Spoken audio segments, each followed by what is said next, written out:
Hello and welcome friends. आज की जो ये वीडियो है ये ओपन ऑफिस कैल्क को लेकर के है, क्योंकि बड़े कंफ्यूज हैं वो बच्चे जो कि जिन्हें की पढ़ना है, क्या पढ़ना है, क्लास 10th में 402 कोड पढ़ना है। तो उसमें जो है कैल्क किस प्रकार का सॉफ्टवेयर होता है ये भी नहीं पता है, कैल्क कैसे ओपन करेंगे, कभी प्रैक्टिकली शायद देखा भी ना हो कैल्क को। हालांकि थ्योरेटिकली तो पढ़ते ही हैं लेकिन प्रैक्टिकली ना देखा हो, प्रॉब्लम यहां पर है। तो आपको करना क्या है, सबसे पहले यहां से ओपन ऑफिस कैल्क ये मैंने डाउनलोड कर रखा है। ये ओपन सोर्स होता है, इसको आप सीधा गूगल क्रोम पे डाउनलोड कर सकते हैं। गूगल क्रोम से जाके इसको डाउनलोड कर लीजिएगा और इसे आप यूज कर पाएंगे। जो कि ओपन सोर्स है तो इसमें कोई लाइसेंस की भी नहीं डालनी है आपको। तो ये आपका जो है ओपन ऑफिस कैल्क है। और ये देखिए, ये है कॉलम, ये है कॉलम, ये कॉलम है। और ये कॉलम जो है कुल मिलाकर के लास्ट वाला कॉलम जो है कौन सा होता है, तो यहां पे देखिए इसमें जो है AMJ लास्ट वाला कॉलम होता है। लास्ट वाला कॉलम क्या होता है, जैसे एक्सेल में XFD होता है, जैसे दिखाऊं मैं आपको अगर एक्सेल, तो देखिए यहां से ये एक्सेल ओपन करता हूं, एक्सेल को दिखाता हूं पहले। तो ये माइक्रोसॉफ्ट एक्सेल है जो ओपन हो रहा है, देखिए एक्सेल 365 है ये। और यहां पर अगर हम बात करें कि लास्ट वाला कॉलम कौन सा है, तो ये यहां से जाएंगे तो देखिए इसमें लास्ट में XFD आता है, लेकिन कैल्क की बात करें तो कैल्क में AMJ आता है। लास्ट में क्या आता है, AMJ। वापस चलते हैं जहां पर हम थे, यानी A1 पे आ जाते हैं। अब यहां पर ना, यहां पर जो है बहुत सारे फीचर्स हैं जिनको यूज करके मैं दिखाऊंगा आपको। सबसे पहले तो कुछ डाटा हमारे पास हो जिस पर हम काम करें, तो यहां पर मैं डाल देता हूं रोल नंबर। ये रोल नंबर कर दिया। और ये स्टूडेंट वाला डेटा लेना बेनिफिशियल थोड़ा ज्यादा रहता है, तो यहाँ पे स्टूडेंट का रोल नंबर हो गया है और यहाँ स्टूडेंट का नेम आएगा। और बाकी यहाँ अलग अलग सब्जेक्ट के नाम आएंगे, जैसे सपोज कीजिए हिंदी पढ़ते हो बच्चे, ठीक है, इंग्लिश पढ़ते हो तो ये इंग्लिश हो जाएगा, ENGLISH, ये हो गया इंग्लिश। और फिर इसी तरीके से यहाँ पे मैथ्स आएगा, MATHS, मैथ्स हो गया। फिर इसी तरीके से साइंस आएगा, SCIENC, साइंस, ये हो गया साइंस, ठीक है। और इसी तरीके से फिर आगे बढ़ेंगे तो अगला सब्जेक्ट आ जाएगा, इट मींस कि साइंस के बाद यहाँ पे कंप्यूटर भी कर लेते हैं, तो एक सब्जेक्ट कंप्यूटर भी हो गया, एक सब्जेक्ट SST भी हो जाएगा, यानी 6 सब्जेक्ट हो गए हमारे पास। कुल मिला के कितने सब्जेक्ट हो गए, 6 सब्जेक्ट। तो यहाँ 6 सब्जेक्ट की डिटेल हमने एंटर करवा ली। अब हमको यहाँ पे टोटल करना है, टोटल, ठीक है। टोटल मार्क्स यहाँ पे कैलकुलेट होकर आने चाहिए, तो ये यहाँ पे कर लेते हैं टोटल मार्क्स, ठीक है। ध्यान दीजिएगा, यहाँ पे टोटल मार्क्स हम कैलकुलेट करने वाले हैं। और थोड़ा सा इसको इस तरीके से थोड़ा सा छोटा कर लेता हूं मैं, ताकि आपको देखने में सुविधा हो। ये सारी चीजें इसमें एंटर करवाई जाएंगी अभी। यहाँ पर मैं चाहता हूं एक ड्रॉप डाउन बनाना। ड्रॉप डाउन कैसे बनाए, तो इतना एरिया, जितने एरिया में आपको ड्रॉप डाउन बनाना है उतना एरिया सेलेक्ट करिए, चले जाइए डाटा टैब पर, और यहां पर मिलता है आपको वैलिडिटी ऑप्शन। जैसे एक्सेल के अंदर क्या मिलता है, एक्सेल के अंदर जब डाटा टैब में हम जाते हैं तो यहां पर हमें क्या मिलता है, डाटा वैलिडेशन। वैसे ही यहां पर जो है आप देखेंगे तो ये मिलता है आपको वैलिडिटी ऑप्शन। और ये वैलिडिटी कहां मिलेगा, ये भी मिलेगा डाटा टैब में, और इसका भी काम वही होता है जो कि डाटा वैलिडेशन का होता है, ठीक है। तो यहां से ऑल वैल्यू को क्या बनाना है, ऑल वैल्यू को बनाना है लिस्ट, और यहां पे एक एक करके अब वो रोल नंबर एंटर करने, जैसे 1 2 3 ऐसे करके रोल नंबर हम एंटर कर देंगे, 4 5 6 7 ऐसे करके रोल नंबर हमें एंटर करते चले जाना है। तो यहां पर रोल नंबर डिस्प्ले होने शुरू हो जाएंगे, है ना। तो देखिए यहाँ पे 10 रोल नंबर हमने एंटर करवा दिए, और ओके अगर मैं कर देता हूं तो यहाँ पे देखना होगा कि आया है या नहीं आया। तो देखिए ये जिस तरीके से एंटर करवाया उसी तरीके से आ भी गया है, ठीक है। क्या यहाँ पर रैंड बिटवीन काम करेगा, तो बिल्कुल काम करेगा। कैसे काम करता है, देखिए इज इक्वल टू का निशान लगा के कोई भी फॉर्मूला स्टार्ट होगा और यहाँ पे लगाएंगे रैंड बिटवीन, तो ये रैंड हो गया, फिर बिटवीन लिखेंगे। ये रैंडमली नंबर्स जनरेट करने के लिए यूज होता है, तो ये हो गया रैंड बिटवीन। अब यहाँ पे बॉटम कह रहा है, देखिए सिंटेक्स में कह रहा है बॉटम, और यहाँ पे सेमीकोलन लगता है, कॉमा नहीं लगता, ठीक है, यहाँ पे सेमीकोलन लगता है। तो ये बॉटम में हमने 7 कर दिया, मतलब सबसे कम जो बच्चा पाएगा 100 में से 7 नंबर पाएगा, और सबसे ज्यादा जो पाएगा 90 पाएगा। तो यहाँ पर एक नंबर आ गया है, अब इसको ड्रैग करवाना है, तो यहाँ से ड्रैग करवाएंगे। अच्छा ये भी ध्यान दीजिएगा कि नेम वाले सेक्शन में ये नहीं होना चाहिए, तो नेम वाले सेक्शन से इसको हटा देते हैं, डिलीट कर देते हैं ऑल, ठीक है। बाकी यहां से इसको रखेंगे, तो ये इसी को आगे ड्रैग करवा लेंगे यहां तक, ठीक है। और फिर नीचे तक आ जाएंगे, जहां तक हमको जाना होगा वहां तक आ जाएंगे पूरा। तो यहां तक मान लीजिए हमको जाना है, तो ये पूरा हमने यहाँ पे इंसर्ट करा लिया। नेम में नेम आएगा, तो पहले तो रोल नंबर इंसर्ट कराते हैं। देखिए यहीं से आप सिर्फ चूज कर लेंगे तो आपको यहाँ पे रोल नंबर देखने को मिल जाएंगे, ठीक है। यहाँ पे देखिए ये 4 हो गया, इसी तरीके से 5 कर लेंगे, और इसी तरीके से और भी आगे बढ़ते चले जाएंगे, है ना। तो ये इस प्रकार से हम डेटा सेट तैयार कर लेंगे, और ये तैयार करना बहुत कोई कठिन काम भी नहीं है। आसान है, तो आप भी तैयार कर सकते हैं इस तरीके से डेटा सेट। ठीक है, ये तैयार करके और कई सारे फॉर्मूलाज भी इसमें सीख जाते हैं। ये भी एक पर्पज है इसको तैयार करके दिखाने का कि बहुत सारे फॉर्मूलाज वगैरह के बारे में आप आराम से सीख जाते हैं। ठीक है, तो ये इस तरीके से हो जाएगा। और बाकी यहाँ पर आगे तो बढ़ाया नहीं हमने इसको, तो इस रेंज को थोड़ा सा और आगे बढ़ा देते हैं। यहाँ से चल के ये डेटा टाइप पे वापस गए और वैलिडिटी पे वापस चले गए, और देन यहाँ पर आप देख सकते हो ऑल वैल्यू दिया हुआ है। तो यहाँ पर हम क्या करेंगे, लिस्ट किया था हमने, तो लिस्ट किया था, तो लिस्ट में ये इंक्लूड हुआ था। तो फिलहाल तो हमको जो है काम करना है, इसी लिस्ट को मॉडिफिकेशन चाहे तो कर सकते हैं, अदरवाइज आप नीचे भी डाल सकते हैं चीजों को। तो एक काम करते हैं, इतने पार्ट्स की हमें जरूरत नहीं, इसको हटा देते हैं, हटा दिया हमने। ठीक है, तो ये बराबर हो गया एकदम, है ना। तो 10 यहाँ पे आ गए रिकॉर्ड, और यहाँ पे 10 सारी चीजें आप देख ही सकते हैं किस प्रकार से आई हुई है। अब यहाँ पे फॉर्मूला हमको यूज करना है, तो इक्वल टू लगा के सम का फॉर्मूला लगाते हैं, तो यहाँ पर ये कैलकुलेट होता है। लेकिन यहाँ पे क्या ऑटो सम होता है, क्या ऑटो सम है, यहाँ पे नेम भी हमने लिखा नहीं है, तो नेम भी एक एक करके एंटर करवा ही लेते हैं। तो योग या नेम, राम, श्याम, ऐसे करके कुछ नाम एंटर करवा लेते हैं हम।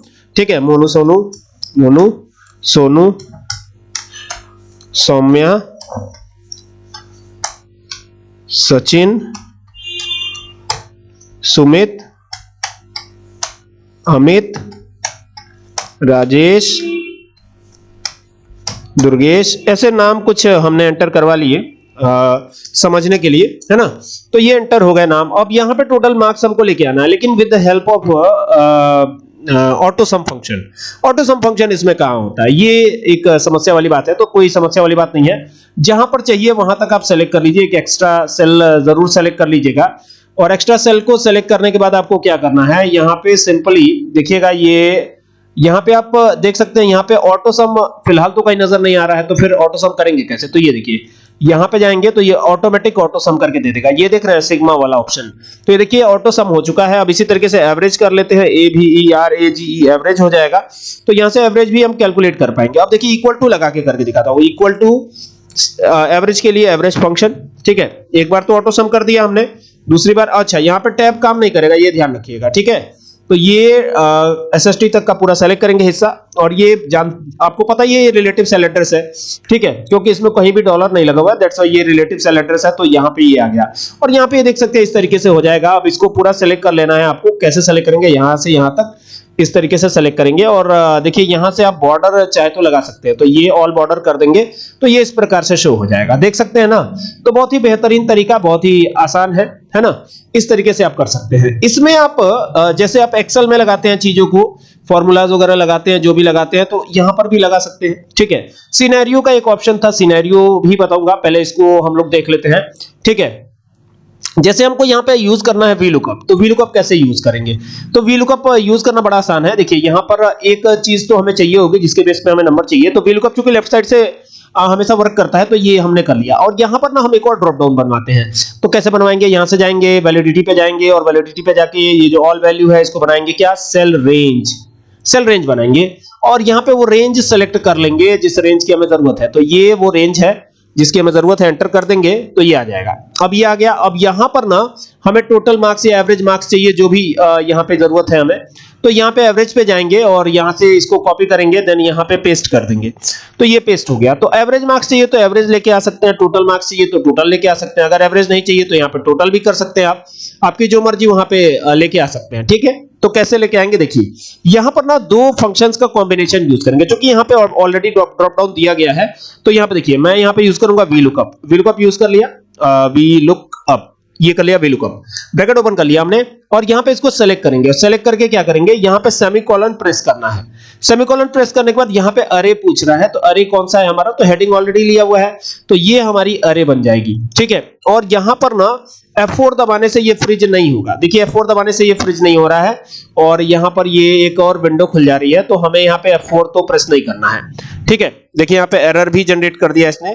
तो यहाँ पे आपको क्या करना है, यहाँ पे बहुत सिंपल तरीका है इसको फ्रीज करने का, मैं बताता हूँ। देखिए पहले तो ये रेंज हम वापस से सेलेक्ट कर लेते हैं, जितने रेंज में ये डाटा है आप एक एक करके लगा लीजिए। यहाँ से डॉलर लगाइए, ठीक है, ए के पहले और 2 के पहले, यानी इसको बना दिया हमने absolute cell address. Absolute cell address में रो और कॉलम दोनों फ्रीज होता है, पहले कॉलम के पहले डॉलर लगाया, जे के पहले, देन 11 के पहले यानी रो के पहले लगा दिया, यानी दोनों ही को फ्रीज कर दिया हमने, फिर कॉमा लगा दिया। चूंकि अब सेल एड्रेस जो भी कॉलम नंबर है वो पता करने के लिए हमें मैच का फंक्शन यूज करना पड़ेगा, तो ये मैच का फंक्शन हमने लगा लिया।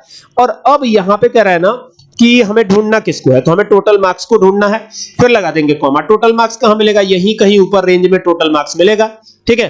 तो इसको हमने सेलेक्ट करा और इसमें भी जरूरत पड़ेगी इसको फ्रीज करने की, तो यहां से फ्रीज करते हैं, ये हमने फ्रीज करा और यहां पर भी फ्रीज करेंगे, ये भी फ्रीज कर दिया, ठीक है। और यहां से जाएंगे तो इसको भी फ्रीज करेंगे और यहां से जाएंगे तो इसको भी फ्रीज करेंगे, ठीक है, ये हो गया। अब यहां पर ना ब्रैकेट को क्लोज करेंगे और पहले तो कॉमा लगाएंगे और एग्जैक्ट मैच के लिए 0 देंगे और यहां पर कॉमा लगा करके वीलुकअप के छूटे हुए फॉर्मूले को पूरा करने के लिए यहां पे भी वही चीज। लेकिन एक चीज ध्यान दीजिएगा, यहां पर अगर आप कॉमा लगा देते हैं तो ये एरर यहां पे आएगा, ठीक है। तो इस यहां पर आपको क्या करना है, हमेशा सेमीकोलन यूज करना है।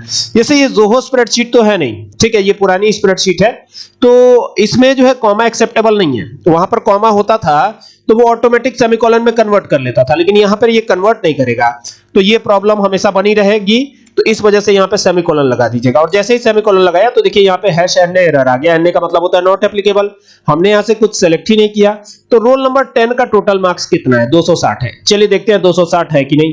तो यहां पे आप देखिए बिल्कुल सही आया हुआ है, एकदम एग्जैक्टली करेक्ट है, ठीक है। तो देखिए ये 260 नंबर ही आया हुआ है, यहां पर आप देखें, है ना। अब जैसे ही आप चेंज करेंगे तो यहां पर भी चेंज होता नजर आएगा, देखिए चेंज हो रहा है। अब दूसरी चीज सिनेरियोज की बात कर रहे थे हम, दूसरे शीट पे आते हैं। यहां पे सिनेरियो बताता हूं आपको। जैसे सपोज कीजिए कि ये बात है दिसंबर की, दिसंबर 2025 की बात है भैया। तो सपोज कीजिए कि यहां पर दिसंबर 2025 जो हमने लिखा है, एक डेट आ गई है यहां पे, ठीक है। तो चलिए ये डेट रहने देते हैं और यहां पर ना कुछ कारोबार हम करते हैं, जैसे कच्चा माल मंगाते हैं या कुछ ऐसा काम करते हैं, है ना। तो ये सिनेरियोज ऑप्शन मिलेगा कहां, पहले तो आपको ये दिखा देता हूं कि ये कहां मिलेगा। देखिए अगर यहां पर आप आते हैं तो यहां पर आपको क्या सिनेरियोज दिखाई दे रहा है, नहीं दिखाई दे रहा। देखिए यहां पर कहीं भी सिनेरियोज ऑप्शन नहीं मिलेगा आपको। टूल्स में आते हैं तो टूल्स में मिलेगा क्या, तो टूल्स में भी देखिए यहां पर सिनेरियोज ऑप्शन दिख रहा है, क्या सॉल्वर दिख रहा है, लेकिन सिनेरियोज नहीं दिख रहा है, ठीक है। फॉर्मेट में आएंगे तो यहां पर अब आप देखिए इसमें भी आपको कहां दिख रहा है। ये एक काम करते हैं, यहां पर ना एक सब्जेक्ट का नाम लिखते हैं। जैसे मान लीजिए हमने कंप्यूटर लिखा है यहां पे, तो कंप्यूटर में कोई ऐसा बच्चा है जो हर बार मार्क्स पाता है, ठीक है। और यहां पर एक और रो ऊपर इंसर्ट करा लेते हैं और इसको मर्ज करा लेते हैं। ये हम मर्ज कराएंगे, यहां से इतना पार्ट हम मर्ज करा लेते हैं। मर्ज कराने के लिए हमको यहीं पे जाना है। ये देखिएगा यहां पर ये तो बॉर्डर्स है और यहां पर आपको मिलता है मर्ज एंड सेंटर ऑप्शन। ये देखिएगा ये मर्ज सेल, तो मर्ज सेल कर लेते हैं और मर्ज सेल करेंगे ना तो ये डेटा जो है सपोज कीजिए दिसंबर का है, दिसंबर 2025, ठीक है। ये डेटा दिसंबर 2025 का है। हर बार टेस्ट होता है, हर बार टेस्ट होता है। किसका टेस्ट होता है, कंप्यूटर का होता है और भी सब्जेक्ट का होता है। तो जो भी सब्जेक्ट यहां होगा वो हम यहां पे डालेंगे, मार्क्स यहां पे डालेंगे, ठीक है।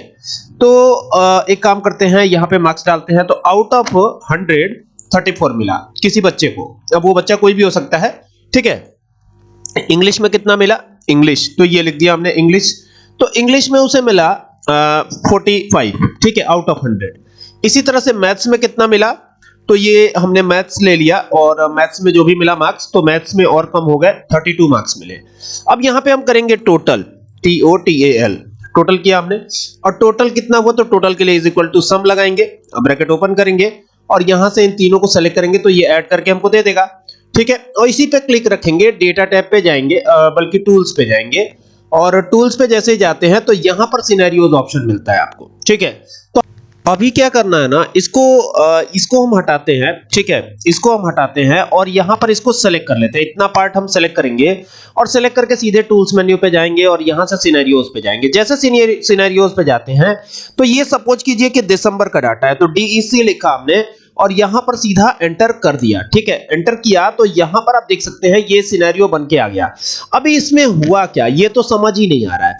तो देखिए ये दिसंबर का डाटा था, ठीक है, और जनवरी के डेटा में इसमें चेंजेस होंगे और चेंजेस होंगे तो कैसे होंगे। अब देखिए ये तो दिसंबर का डेटा है ना। तो इसमें जनवरी के डेटा में चेंजेस होंगे, तो जनवरी के डेटा में ये थोड़ा और ज्यादा नंबर मिलेगा जिनको भी, जो भी स्टूडेंट है। तो यहाँ 44 इसमें मिल जाएगा, इंग्लिश में 55 मिल जाएगा, मैथ्स में भी थोड़ा चेंजेस हो जाएगा, मैथ्स में 42 हो जाएगा इनका मार्क्स। ऐसे कुछ अनुमान हमने लगा लिया। तो देखिए इसके हिसाब से ये भी आ गया, ये देख सकते हैं यहां से ये आ गया। अब हमको क्या करना है, अब देखिए ये तो जनवरी का डेटा था और दिसंबर का भी डेटा इसी के बेस पे। यहाँ पे वापस टूल्स पे जाएंगे और यहाँ पे देखिए ये तो सिनेरियोज यहाँ पे आ ही रहा है, देख सकते हैं ये सिनेरियोज हमारा आ ही रहा है यहाँ पे। तो इसको एक काम करते हैं, पूरे को फिर से सेलेक्ट करते हैं और सेलेक्ट करके वापस टूल्स पे चलेंगे, देन सिनेरियोज पे जाएंगे। ठीक है, अब ये दूसरा सिनेरियो क्रिएट करते हैं। अब ये सपोज कीजिए जनवरी के बाद फरवरी का सिनेरियो क्रिएट कर लेते हैं, मार्च का कर लेते हैं, ऐसे करेंगे। तो ये फरवरी हो गया। अब फरवरी में यहाँ पे चेंजेस होंगे, फिर देखिए यहाँ पे चेंजेस हुए तो क्या हुआ, यहाँ पे ये मेन को मिल गया 54। ऐसा हम मान के चलते हैं, जो टीचर होंगे उनको ऐसा ये अनुमान होगा कि ये इतना मार्क्स गेन लगभग कर लेंगे, तो इसके हिसाब से ये सिनेरियो क्रिएट कर रहा हूं। ठीक है, ये हो गया 52, तो इसके हिसाब से ये चेंज हो जाएगा। तो अभी जब ये देख सकते हैं ये दो सिनेरियो क्रिएट हुआ। अभी फिर वापस से इसको सेलेक्ट करते हैं और सेलेक्ट करके क्या करना है, टूल्स मेन्यू पे जाना है, टूल्स मेन्यू पे जाके वापस सिनेरियो पे जाना है। अब यहाँ पे तीसरा सिनेरियो, अब यहाँ मार्च वाला सिनेरियो क्रिएट करते हैं, तो ये मार्च हो गया। और मार्च में फिर चेंजेस करेंगे, यहाँ पे जाएंगे तो थोड़ा सा और मार्क्स बढ़ेगा इनका, थोड़ा और मेहनत करेंगे, थोड़ा और मार्क्स बढ़ेगा, है ना। तो कुछ चेंजेस इसमें कर लेता हूं, ये चेंजेस हमने कर दिए, तो यहां पे ये हो गया। तो अभी इसका सिनेरियो 3-3 बन गया हमारे पास। अब ये सिनेरियो कहां पे दिखेगा, कहां पे दिखेगा, कहां पे जाएंगे तो ये आएगा, है ना। तो यहां पे देखिए ये दिसंबर था, जनवरी छूट गया। देखिए दिसंबर वाला क्या रहा, आप देख सकते हैं। इससे पहले फरवरी का हमने बनाया, तो फरवरी का यहाँ पे, जनवरी का छूट गया, अभी बना लेते हैं, कोई दिक्कत नहीं है। तो यहां से जाएंगे जनवरी का भी बना लेंगे। तो यहां जाएंगे टूल्स पे जाएंगे, देन वापस सिनेरियोज पे जाएंगे। ये सिनेरियोज आ गया। अब यहाँ पे ना जनवरी का डेटा, तो JAN लिखा, हमने एंटर किया। अब यहाँ पे जनवरी का जो भी आएगा ना, जनवरी का आएगा। तो यहाँ पे जनवरी पे कर देते हैं हम 54। ठीक है, इसको कर देते हैं 60, ये कर देते हैं 60, है ना। तो सिनेरियोज को 60 कर दिया, बाकी इतना ही रखते हैं, ये ठीक है ना। अब हुआ क्या इसमें, तो हुआ ये कि यहां पर जब जाएंगे तो अब देखिए दिसंबर का डेटा ये रहा, देख रहे हैं, जनवरी का डेटा ये रहा, सॉरी फरवरी का डेटा है, जनवरी का तो यहां पे है ना। फरवरी का डेटा देखिए सब में अंतर है, दिसंबर में 141 रहा, जनवरी में कितना रहा देखते हैं, जनवरी में 176 हो गया, है ना। फरवरी में कितना रहा, फरवरी में 171, थोड़ा सा इसको बढ़ाना चाहिए था, खैर मार्च में 191 हो जाएगा। मतलब ये अलग अलग सिनेरियोज क्रिएट हो गया, देख सकते हैं ना। इसी को सिनेरियो कहते हैं, सिनेरियो क्रिएट करना। आई बात समझ में। और ये कहां होता है, ये टूल्स मेन्यू में होता है। ये कहां होगा, टूल्स मेन्यू में होगा। आई होप कि आपको बात समझ में आई होगी।